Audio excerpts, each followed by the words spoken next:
তার প্রস্তুতি কমপ্লিট হবে, মউত আসবে, প্রস্তুতি কমপ্লিট হয়ে যাবে, এইখান থেকে যাবে তো ফেরেশতারা কার্ড অফ অনার দিতে দিতে নিবে, সঙ্গ দিতে দিতে নিবে। কোরআন বলতেছে নাহনু আউলিয়াউকুম ফিল হায়াতিদ দুনিয়া ওয়াল আখিরাহ। কোরআন বলে আমি তোমাদেরকে সঙ্গ দিতে দিতে, ফেরেশতারা বলে আমরা সঙ্গ দিতে দিতে তোমাকে নিব, জান্নাতের গেট পর্যন্ত তোমাদেরকে পৌঁছাবো, জান্নাতের দরজা পর্যন্ত তোমাদেরকে পৌঁছায় দিব, জান্নাতের ফেরেশতাদের হাতে উঠায় দিব। ওরা আবার তোমাকে রিসিভ করবে, তো গার্ড অফ অনার দিয়ে রিসিভ করবে। ওরাও বলবে সালামুন তিবতুম ফাদখুলুহা খালিদিন। ওরা সুন্দর জীবন বানায় আসছো। এই জন্য মেরে দোস্ত কথা শেষ, শিখেন আল্লাহ রসুলের জিন্দেগি শিখেন। বাংলাদেশের জন্য সহজ এটা, দুনিয়ার আদার কোনো দেশের জন্য এত সহজ না। মক্কা, মদিনা, বাইতুল মুকাদ্দাস ভিন্ন কথা, এই তিন ক্ষেত্র ছাড়া দুনিয়ার কোনো জায়গায় এতটুকু সহজ নাই, এতটুকু সহজ না, এতটুকু আসান না। আমি তো বলি ওই তিন জায়গার পরে দুনিয়ার কোনো মাটি যদি আল্লাহর কাছে সবচেয়ে প্রিয় হয়, আমার মনে হয় সেটা বাংলাদেশে। আমার কাছে প্রমাণ আছে, আমি আপনাকে প্রমাণ দিতে পারবো বাংলাদেশের মাটি মনে হয় সবচেয়ে বেশি প্রিয়, বাংলাদেশের মানুষ মনে হয় আল্লাহর কাছে সবচেয়ে বেশি প্রিয়। নাইলে আল্লাহ রসুল এই উক্তি কেন করবেন যে বাংলাদেশের মানুষ সরল সহজ, বাংলাদেশের মানুষ সাদা সিধা? তাহলে বাংলাদেশের এই অবস্থা কেন হবে? কোনো গ্রাম নাই যেখানে মাদ্রাসা না আছে, কোনো গ্রাম নাই যেখানে মক্তব না আছে, কোনো গ্রাম নাই যেখানে হজ্জখানা না আছে, কোনো গ্রাম নাই যেখানে দু চারটা মসজিদ না আছে, কোনো গ্রাম নাই যেখানে দু চার পাঁচজন হক্কানি আলেম না আছে। বাংলাদেশের কোনো ক্ষেত্র নাই যেখানে ওলামায়ে কেরাম হক্কানি আলেম না আছে। কদমে কদমে পাওয়া যায়, দুনিয়াতে শত শত মাইল ঘুরতে একজন পাওয়া যায় না। আপনাদের এইখানে মনে গত বছর আমি বলছি যে 700 কিলোমিটার থেকে আসতে ছোট্ট একটা মাস্তা জিজ্ঞেস করার জন্য। মাস্তা আমি ওকে বলে দিছি বটে, কিন্তু আগে বলছিলাম ওকে তো পাও দুটা দিয়ে মনে চাই আমি একটা চুমা।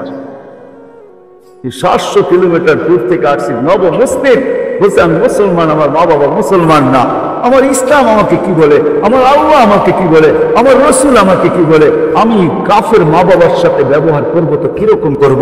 আজকে তো এখানে মুসলমান সন্তানও জানে না মা বাবার সাথে কিরকম ব্যবহার করবে, না জানে না কোনো। ওরা আমাকে জিজ্ঞেস করে নবীর জিন্দিগি অনুযায়ী একটা সুন্নত যদি আমার জিন্দিগিতে প্রতিফলিত হইল, আর এটা যদি গ্রহণযোগ্যতা পাইল আল্লাহর কাছে, কসম খোদার জীবন গড়া হয়ে যাবে। একটা সুন্নত যদি, আল্লাহ রসুলের সুন্নত আল্লাহর কাছে জিন্দিগির যে কোনো একটা অংশ, ছোট থেকে ছোট অংশ, এটা পর্যন্ত ছোট থেকে ছোট জিনিস আল্লাহর কাছে বড় প্রিয়, বড় ওয়েট রাখে, ওয়েট বড় মূল্য রাখে, বড় দাম রাখে, বড় ওজন রাখে। কিরকম ওজন? সমগ্র জগৎ যদি এক পাল্লা দেন, আল্লাহ রসুলের একটা সুন্নত আরেক পাল্লা দেন, সুন্নতের ওজন বেশি হবে। শিখেন, শিখবেন, কি বলেন? শিখবেন? কে কে ওয়াদা করতে পারেন যে শিখবো ইনশাআল্লাহ? পাক্কা? আল্লাহ কবুল করো। আর সর্বশেষ যেটা মেরে দোস্ত, জীবন গড়ার জন্য সবচেয়ে সহজ পদ্ধতি হাদিসের ভিতরে পাওয়া যায়। আল্লাহ নিজে বলেন, আল্লাহ রসুল বলেন, নামাজকে ওকে করে দাও, তোমার জীবন আমি ওকে লেখা দিব। ইদা সালুহা সালুহা সাইরুল আমাল। আল্লাহ রসুলের মাধ্যমে আমাদেরকে জানাইতেছেন, আপনি উম্মতকে বলেন 5 ওয়াক্ত নামাজ ওকে করে দে, আমি কিয়ামতের দিন তোর জীবন ওকে লেখা দিব। শুধু ওকে লেখা দিব না, আমি ঘোষণা দিয়ে দিব, সাইদা ফুলান ইবনে ফুলান ফালা ইয়াশকা বাদাহা আবাদা। অমুকের ছেলে অমুক কামিয়াব আর কোনোদিন নাকাম হবে না। বিদায় নামাজ ওকে, জীবন ওকে, নামাজ পূর্ণ, জীবন পূর্ণ, নামাজ কমপ্লিট, জীবন কমপ্লিট। তার জন্যই আল্লাহ রসুল আসতে দেরি, সেজদা করতে দেরি করেন নাই। আইসি আমাদেরকে মেসেজ দিচ্ছেন। তৃতীয় যেদিন দুনিয়ার থেকে বিদায় নিতেছেন, সর্বশেষ কথা ছিল আসসালা আসসালা আসসালা, নামাজ নামাজ, বাবা মালাকাত আইমানুকুম, আর অধীনস্থ মানুষের সাথে সৎ ব্যবহার করো। এই দুটোই আল্লাহ রসুলের চিৎকার ছিল। অধীনস্থ মানুষের সাথে সৎ ব্যবহার করো, তোমার নিচে যারা আছে তাদের সাথে সৎ ব্যবহার করো, তোমার অধীনে যারা আছে তাদের সাথে সৎ ব্যবহার করো, তোমার থেকে নিচের স্তরে যারা আছে তাদের সাথে সৎ ব্যবহার করো।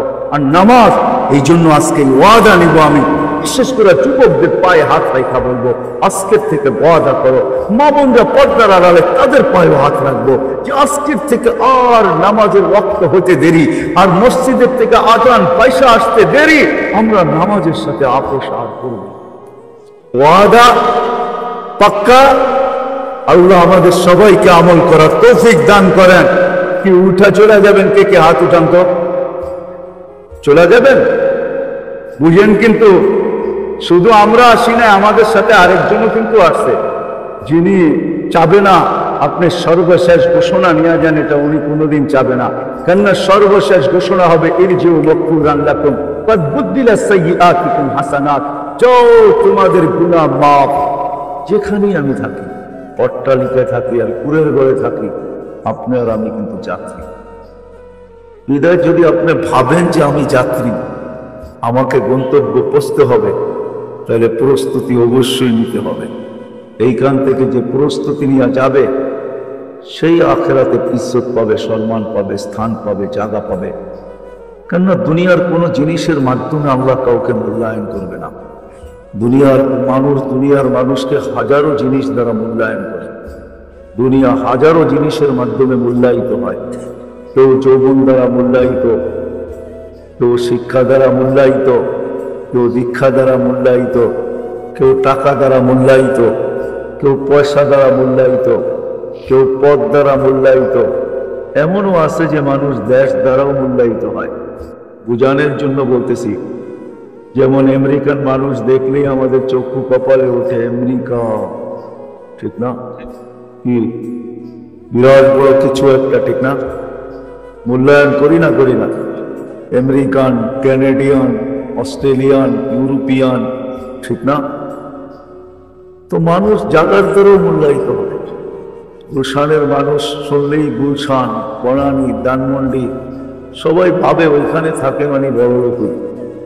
কিন্তু গুলশানের মানুষের চাকরও থাকে। এই চাকরগুলা কি অন্য এলাকায় থাকে নাকি? ওরা গুলশানেই থাকে। কিন্তু জাগারও একটা প্রভাব আমাদের ভিতরে আছে।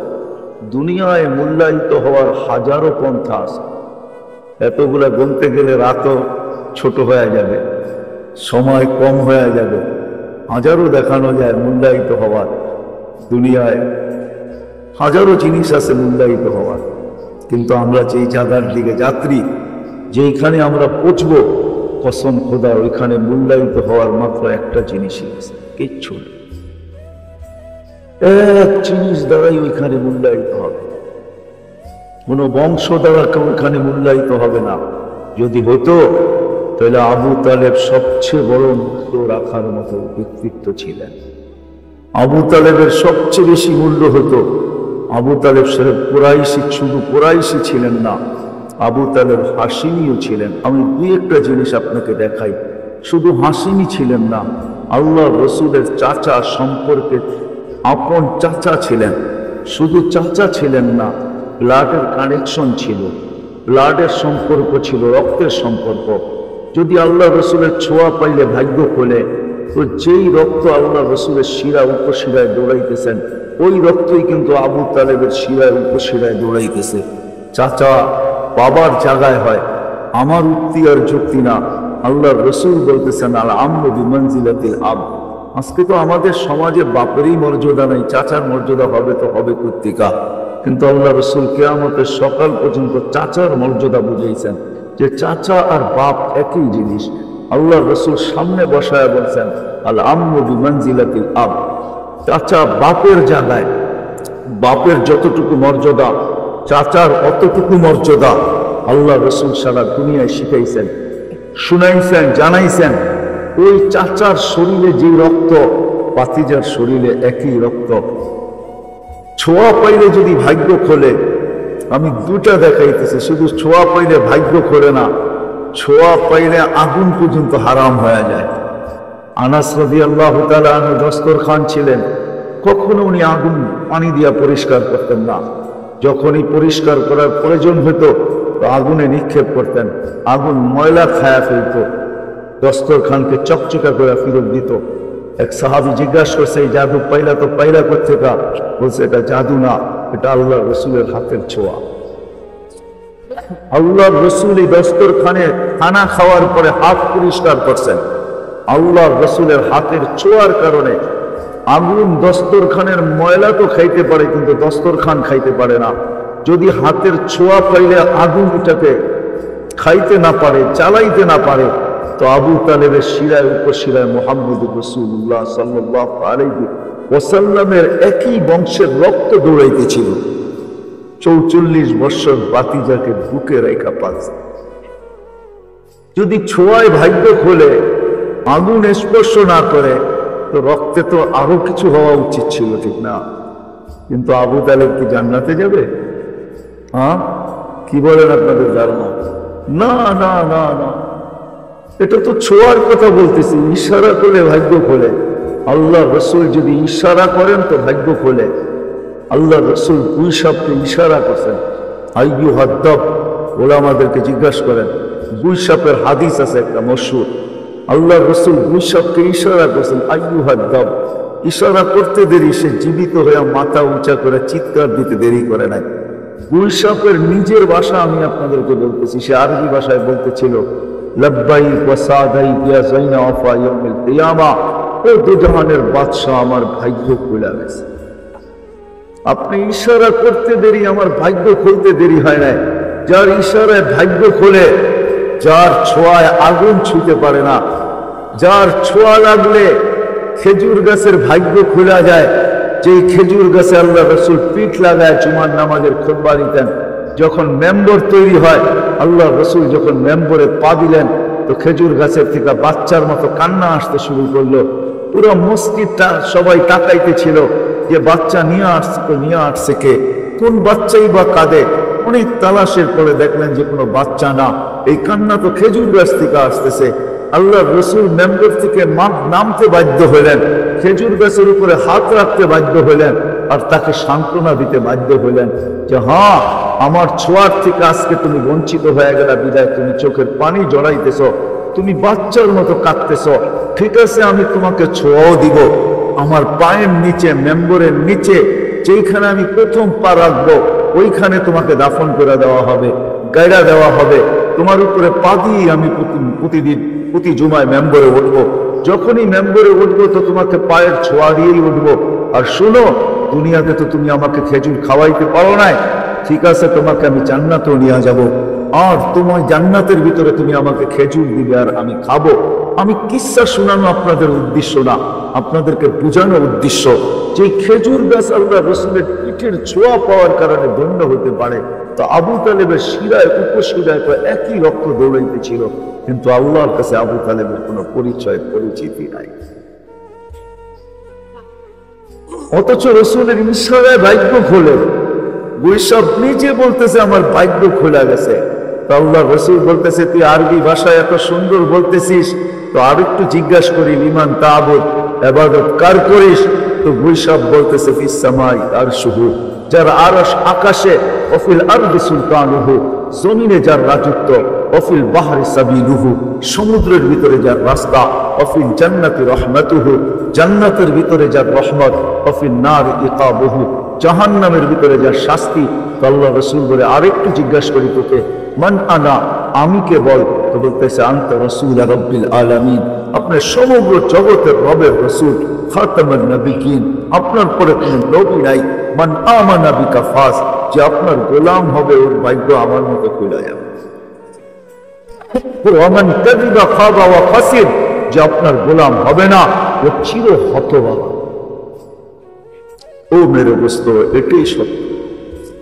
দুনিয়ায় পরিচয় পরিচিতির হাজারো লাইন আছে, মূল্যায়িত হওয়ার হাজারো লাইন আছে, কিন্তু যেই দিকের যাত্রী আমরা, সবাইকে যেখানে পরিসমাপ্তি ঘটাইতে হবে, সবাইকে চাইতে হবে। করোনা ডেলি আমাদেরকে আপডেট দেখাইতেছে, করোনা ডেলি আপডেট দেখায়, দুনিয়ার থেকে এত হাজার মানুষ উঠা যাইতেছে। শুধু করোনার আপডেট মিডিয়ায় আসে বিদায় আমরা দেখতেছি এত হাজার। যদি সমগ্র দুনিয়ায় বিভিন্ন রোগে, বিভিন্ন অবস্থায় যত লোক মারা যায়, সব যদি ডেলি মিডিয়াওয়ালারা আপডেট দিত, তাহলে মনে হয় আমরা এতদিনে পাগলই হয়ে যেতাম। কেননা ডেলি 3 থেকে 3.5 লক্ষ মানুষ ডেলি বিভিন্ন কারণে এই দুনিয়ার থেকে শূন্য হইতেছে। একদিন আসবে আপনার আমিও চলে যাব, শুধু ঐতিহ্যগুলো থেকে যাবে। আরেকদিন আসবে, দুনিয়াই থাকবে না।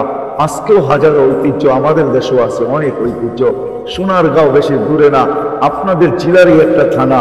হ্যাঁ, ইশাখা নাই, কিন্তু সোনারগাঁও আছে, এটাই সত্য। এটা তো দুনিয়ার দিক দিয়া, ইশাখা নাই, সোনারগাঁও আছে। দিনের দিক দিয়েও একজন আছে, সোনারগাঁ আছে, কিন্তু আবু তৈয়ামা রহমতুল্লাহ আলাই নাই।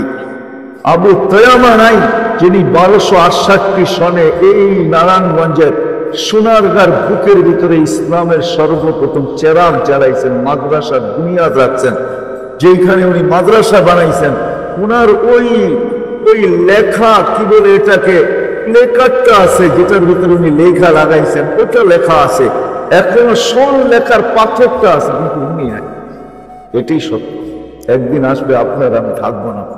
আমরা সবাই আখিরাতের যাত্রী, কিন্তু দুনিয়ায় হাজারো পরিচয় পরিচিতির ব্যবস্থা আছে, হাজারো লাইনে মানুষ মূল্যায়িত হয়, মানুষটা হাজারো ভাবে মানুষ মূল্যায়িত করে, হাজারো জিনিসের জন্য মূল্যায়িত করে, মূল্য দেয়, এমনকি মালাও পরায়, এমনকি ফুলের মালার জায়গায় টাকার মালাও পরায়, এমনকি আরো উচ্চ শিখরেও উঠায়। এটা হওয়া সম্ভব, হতে পারে, কিন্তু যেদিকে যাত্রী আমরা, ওইখানে শুধু একটা জিনিস দ্বারা মূল্যায়িত হবে, আর কোনো জিনিসের মাধ্যমে কেউ মূল্যায়িত হবে না। আমি একটাই দেখাইলাম যে আবু তালেব না বংশের কারণে মূল্যায়িত, না সম্পর্কের কারণে মূল্যায়িত, না রক্তের কারণে মূল্যায়িত। যদি আপনি বলবেন যে এটা একটু রক্ত দূরের, তাহলে আরেকটু কাছের আপনাকে আমি রক্ত দেখাইতেছি। নবীর শরীরে যে রক্ত, বাপের শরীরে যে রক্ত দৌড়ায়, সন্তানের শরীরে ওই রক্তই দৌড়ায়। সন্তান মা বাবার অংশ হয়, অংশ। আল্লাহর রাসূল ফাতেমা রাদিয়াল্লাহু তাআলা আনহাকে বসায়া বলেছেন, ফাতেমা তু বুযআতুম মিন্নি, ফাতেমা আমার অংশ। মান আযাহা ফাকাদ আযানি, যে ফাতেমাকে কষ্ট দিবে সেজন্য আমাকে কষ্ট দিল। আল্লাহর রাসূল, আমি এটাও দেখাইতেছি, সন্তান ওলামারা জানে বাজিয়াত, জুজিয়াত, বাজিয়াতের মাসলা, মা বাবার অংশ হয়, মা বাবার মাধ্যমেই তার অস্তিত্ব ঘটে। নূহ আলাইহিস সালামের ছেলে, নূহ আলাইহিস সালাম কোনো নবী না, বরং রসুল।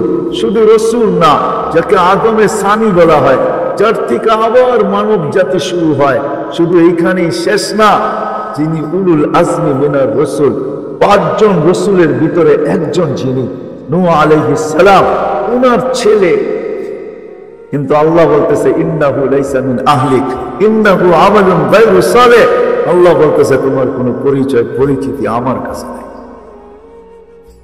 বিধায় আমি যদি টানতে চাই তো আরো দেখাইতে পারবো। আল্লাহ দুনিয়ার কোনো পরিচয় পরিচিতির দ্বারা কাউকে মূল্যায়িত করেন না। কেউ মূল্য আল্লাহর কাছে পায় না, মানুষের কাছে মানুষ মূল্য পাইতে পারে, এটা স্বাভাবিক, এটাকে অস্বীকার করার কোনো রাস্তা নাই।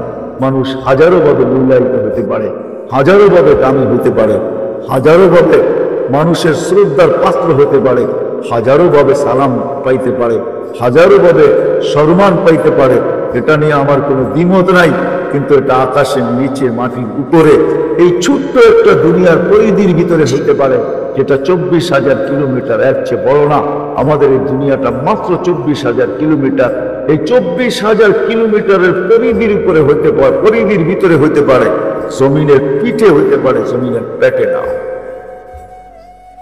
এই জন্য আবার শুরুতে যেতেছি, আমরা কিন্তু সবাই জাতি মূল্যায়িত হবে এক জিনিস দ্বারা। এই জন্য নারীকেও প্রস্তুতি নিতে হবে, পুরুষকেও প্রস্তুতি নিতে হবে, যুবককেও প্রস্তুতি নিতে হবে, ধনীকেও নিতে হবে, গরিবকেও নিতে হবে। যে প্রস্তুতি না নেওয়া যাবে, এটাও সত্য, ওইখানে সময় পাওয়া যাবে, কিন্তু প্রস্তুত হওয়ার কোনো সুযোগ পাওয়া যাবে না। আজকে সময় হয়তো কম, 60-70 বৎসরের সময় আজকে, এর বেশি আল্লাহ কাউকে দেন না এবং দিবেনও না। যাদেরকে দিবেন তাদের সংখ্যা অতি অল্প।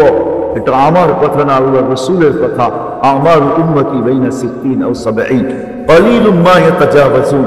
আমার উম্মত 60 পাবে অথবা 70 পাবে, এর চেয়ে বেশি যারা পাবে তাদেরকে হাতের করে গোনা যাবে। বিদায় এখানে সময় কম, সুযোগ কম, সময় কম, সুযোগ কম, কিন্তু এখানে প্রস্তুতির মূল্য আছে, এইখানে প্রস্তুতি নেওয়ার ক্ষেত্র আছে। ওইখানে সময় পাওয়া যাবে, মূল্য পাওয়া যাবে না। সময় পাওয়া যাবে, ওটা ক্ষেত্র হবে না। এইখানেই ক্ষেত্র প্রস্তুতি। এই জন্য আল্লাহ রসুল বুঝাইতে চেষ্টা করছেন। আমরা আপনাদেরকে বুঝাইতে পারি, আল্লাহ মানুষকে বুঝায়, রসুল মানুষকে বুঝায়, বাধ্য করে না। আল্লাহ কাউকে বাধ্য করেন নাই। আল্লাহ ইচ্ছা করলে বাধ্য করতে পারত যে আজান হবে মসজিদে আসবে না, এটা কোনো দিনও সম্ভব ছিল না যদি আল্লাহ বাধ্য করতেন। কেননা আল্লাহ আকাশকে কোটি ছাড়া বাধ্য করছেন। এটাই আল্লাহ বলছেন উনদুরিলা সামাই ওয়া ইরতিফাইহা, আকাশ দেখ, উচ্চতা দেখ, তারাউনাহু বিগাইরি আমাদ, কোথাও তুমি খুঁটি পাবে না। বিজ্ঞান তৈরি করতে করতে করতে দূরবীনের নামই দিয়া ফেলছে হুবল। নাসার সবচেয়ে পাওয়ারফুল দূরবীনের নাম হলো হুবল। ওটা দিয়া তালাশ করা দেখছে কোথাও কোনো খুঁটি নাই। আল্লাহর কথাই সত্য, তারাউনাহু বিগাইরি আমাদ, খুঁটি ছাড়া আমি দাঁড় করাইয়া দিছি। একটা না সাবা সামাওয়াতিন তিবাকা, একের পরে এক, সাতটা এক সমান বড় না। একটা ছোট্ট তুলনা দিলে বোঝা যাবে। আপনাদের এই মাঠের ভিতরে যদি একটা মার্বেলকে রেখা দেন, একটা মার্বেল রাখেন মিডলের ভিতরে, মার্বেলটা মাঠের তুলনায় যতটুকু ছোট, প্রথম আকাশটা দ্বিতীয়টার সামনে এরকমই ছোট। কোন পাতলা কাগজ রাখেন না আল্লাহ আকাশকে, এক একটা আকাশ মোটা হলো 500 বৎসরের রাস্তা। ওই বিশাল আকাশকে আল্লাহ কোটি ছাড়া দাঁড় করায় রাখছেন। আল্লাহ বলে তোমাকে আমি বাধ্য করতে পারতাম, আজান হবে আর তুমি আসবে না, তুমি বলবে আমি ব্যস্ত। সবাই আমরা বলি ব্যস্ত। গ্রাম বলেন আর গঞ্জ বলেন, হাট বলেন আর বাজার বলেন, গ্রাম বলেন আর শহর বলেন, হাট বলেন আর বাজার বলেন, ক্ষেত বলেন আর খামার বলেন, অফিস বলেন আর আদালত বলেন, মিল বলেন আর কারখানা বলেন, রোড বলেন আর ঘাট বলেন, প্রত্যেক স্থানের মানুষ আজান শুনে তারপরে বলে ব্যস্ত। শ্রেণী হিসাবে বলেন, যুবক বলেন আর বৃদ্ধ বলেন, নারী বলেন পুরুষ বলেন, প্রত্যেক ব্যক্তি আজানের আওয়াজ শুনে কিন্তু বলে ব্যস্ত, ঠিক না? সবাই আমরা বলি ব্যস্ত। ডাকে কে?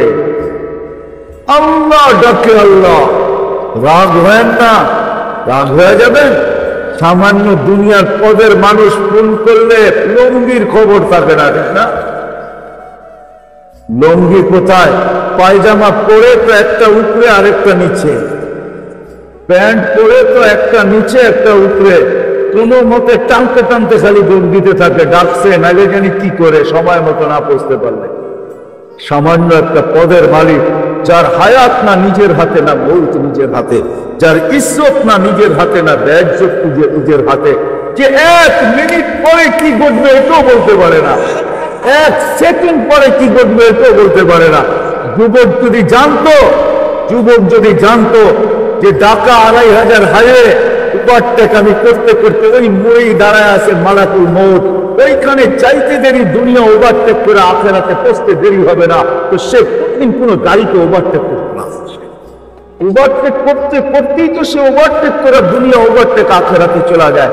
যেই মানুষটা আধা কিলোমিটার দূর কি ঘটবে এটা জানে না, সে যখন ডাকে তো লঙ্গির খবর থাকে না। আল্লাহ ডেলি 5 বার ডাকে। আল্লাহ তো শুধু আল্লাহ না, যদি আল্লাহ হতো তো মাইনা নিতাম যে তুমি এক নামের অধিকারী, তোমারটা মানতেও পারি নাও মানতে পারি। আল্লাহ তো এক পদের অধিকারী না যে আল্লাহ একটা পদের অধিকারী, শুধু আল্লাহ। আল্লাহ তো আল্লাহ না, আল্লাহ তো রহমানও, আল্লাহ তো রহিমও, আল্লাহ তো মালিকও, আল্লাহ তো কুদ্দুসও, আল্লাহ তো সালামও, আল্লাহ তো মুমিনও, আল্লাহ তো মুহাইমিনুল আজিজুল জব্বারুল মুতাকাব্বিরুল خالق البارئ المصور الغفار القهار الوهاب الرزاق الفتاح العليم القابض الباسط الخافض الرافع المعز المذل السميع البصير الحكم العدل اللطيف الخبير الحليم العظيم الغفور الشكور العلي الكبير الحفيظ المقيت الحسيب الجليل الكريم الرقيب المجيب الواسع الحكيم الودود المجيد الباعث الشهيد الحق الوكيل القوي المتين الولي الحميد الموصي المبدي المعيد المحيي المميت الحي القيوم الواجد الماجد الواحد الأحد الصمد القادر المقتدر المقدم المؤخر الأول والآخر الظاهر والباطن الوالي المتوالي البر التواب المنتقم العفو الرؤوف مالك الملك ذا الجلال والإكرام المقسط والجامع والغني والمغني المانع الطار النافع النور الهادي البديع والباقي الوارث والرشيد والصبور جل جلاله যে 99 পদের মালিক, যে ডাকলো আপনাকে কি দিবে না না দিবে এটাও তো জানেন না, ঠিক না? আর যাকে সারা দিতে যে লঙ্গির খবর থাকে না, হইতে পারে মন মতো হইলে দিতেও পারে, আবার মন মতো না হইলে সাইজও করতে পারে। আল্লাহ তো ডাকে, ফুলের মালা নিয়ে ডাকে। আল্লাহ কসম খায়া বলতেছে আমার ভাইয়ের পাও দিতে দেরি, তোকে সম্মানের মালা পড়াইতে দেরি করবে। মান যারা বাইতি ওয়াজাবা আলাল মাসউদ আন ইউকরিমা যায়ের। পা দিতে দেরি, পা রাখতে দেরি। হায় হায় হায়, আমি এটা দেখবো না তুই দুনিয়াতে পজিশন কি রাখিস, তুই ঝাড়ুদার। হায় হায়, তুই বাজারের চকিদার কিনা, চারুদার কিনা, তুই গরিব কিনা, তুই দড়ি কিনা, আমি কোনোটাই দেখবো না। আমি তো দেখবো পা রাখলো কে, পা রাখতে দেরি, মালা পরাইতে দেরি। তুই মালা পরাতে আল্লাহ, আল্লাহ বলে শুধু মালা পরাবো না, সেজদায় মাথা রাখতে দেরি, তোর আর আমার মাঝের পর্দা সরাইতে দেরি করবো না। হাদিসে আছে ইদা সাজাদাল আবদ, যখন সেজদায় যায় বান্দার বান্দি, তো সেজদায় চাইতে দেরি, আল্লাহ চিৎকার দিতে দেরি করেন না, বলেন মালাইকাতুন ইরফা হিজাব বাইনি ওয়া বাইনা আবদি। ও ফেরেশতারা সরা, সব পর্দা সরা, পড়া সব পর্দা সরা। ফেরেশতারা জিজ্ঞাসা করে কেন পর্দা সরাবো? বলে ইদা নুনাজি আবদি ওয়া আবদাতি, বান্দা বান্দি আমার সাথে কথা বলবে, সরা পর্দা সরা। কিন্তু এটা সব উম্মতের জন্য ছিল না, এই উম্মতের জন্য। মুসা আলাইহিস সালাম কথা বলছেন পর্দার এই পার আর ওই পার, এটা তো মুহাম্মদুর রাসূলুল্লাহ সুবাদে আপনাকে আমাকে আল্লাহ গিফট দিয়েছেন যে আমার বন্ধুর উম্মত পর্দার আড়াল থেকে কথা বলি তো বলি কি করে, কথা বলে তো বলে কি করে, পর্দা সরা। তা আমার বন্ধুর উম্মত বলা কথা, কোনো পর্দা থাকবে না, পর্দা কথা বলবে পর্দা ছাড়া। শুধু এইখানেই তো শেষ না, আল্লাহ বলে সাজাদা, যখন তুমি সেজদা করো, আস-সাজিদু ইয়াসজুদু আলা কাদামাইর রহমান, তুমি সেজদা করতে দেরি, আমার কুদরতি পায়ে ওইখানে আমি রাখতে দেরি করি না। তুমি আমার কুদরতি পায়ে মাথা ঠেকায় দিয়ে আমার সাথে কথা বলো। প্রতিদিন 5 বার ডাকে, কয়জন আসে? কি বলে কয়জন? যে আল্লাহ মাথা পড়াইতে রাখতেছে, যখন সুবহান বলে চিৎকার দেয়, সুবহান রাব্বিয়াল আলা, যখন সুবহান বলে বৃদ্ধ চিৎকার দেয়, সুবহান তুই পবিত্র, যেই সেজদার তাসবিহ সুবহান রাব্বিয়াল আলা, সুবহান বলে চিৎকার দিতে দেরি, আল্লাহ জবাব দিতে দেরি করে না, সাব্বাহতানি সাব্বাহতু, তুই আমাকে পবিত্র বললি, যা তুইও পবিত্র, তোর গুনাহ মাফ।